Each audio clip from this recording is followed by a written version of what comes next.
வணக்கம். 23/4/2026 ஏப்ரல் மாதத்திலே வியாழக்கிழமை குருவாரம். ஸ்ரீ பராபவ வருடத்திலே சித்திரை மாதத்திலே 10ஆம் நாள். வளர்பிறையின் சப்தமி இன்னைக்கு திதியாக அமையும். சஷ்டி காலையில 3:38 போயிடும். திருவாதிரை காலையில 3:32 போயிடும். புனர்பூச நட்சத்திரம் வந்துடும். புனர்பூச நட்சத்திரமும் குருவுடைய நட்சத்திரம் இன்னைக்கு. இந்த சப்தமி திதி அப்படிங்கிறதுலாம் இன்னைக்கு ரொம்ப விசேஷம்.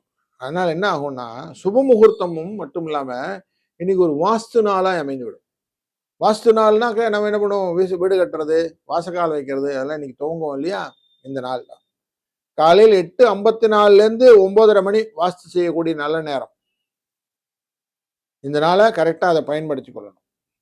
நான் வாஸ்து கண் விழித்து நேரம்னு சொல்லுவோம். அப்போதான் பூமி பூஜை செய்வதுன்னா அதிர்ஷ்டங்கள் அமைதிகள் கிடைக்கும். வீடு குடும்பத்தில் அமைதியே இல்லை சார்னு சொல்றோம்ல, அந்த வாஸ்து பார்க்காம கட்டுறதுனால வரக்கூடிய விஷயங்கள்ல அந்த அமைதி கெட்டு போயிடும். 10:30 11:30 வரைக்கும் நல்ல நேரம். சாயங்கால வேலையில 6:30 7:30 மணிக்கு நல்ல நேரம். 1:30 ராகுகாலம். 6 7:30 யமகண்டம். 9 10 குளிகை நேரம். தெற்கு பக்கம் செல்லும் போது மருந்து தைலத்தை சாப்பிட்டு விட்டு செல்வது நல்லது. மேஷ லக்னத்தில் சூரியன் 3 நாழி 1 வினாழி இருப்பார். 6 மணிக்கு சூரியன் உதய நேரம். கேட்டை என்கிற விருச்சிக ராசிக்கு சந்திராஷ்டமம். சூரியன் நல்லா உச்சத்துல உட்கார்ந்துருக்கார் மேஷ ராசியில புதனுடன்.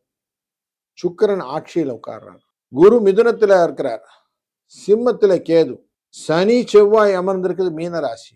ராகு கும்பராசி. புனர்பூசம் அப்படிங்கிற நட்சத்திரத்துல சந்திர பகவான் குருவுடன் சேர்ந்து மிதுன ராசியில் இருக்க இந்த நாள் அமைகிறது.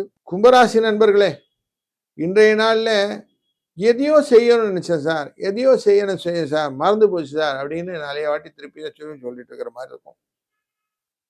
உங்க ராசியினுடைய செவ்வாய் மிருகசீஷத்தில் உட்கார்றாரு.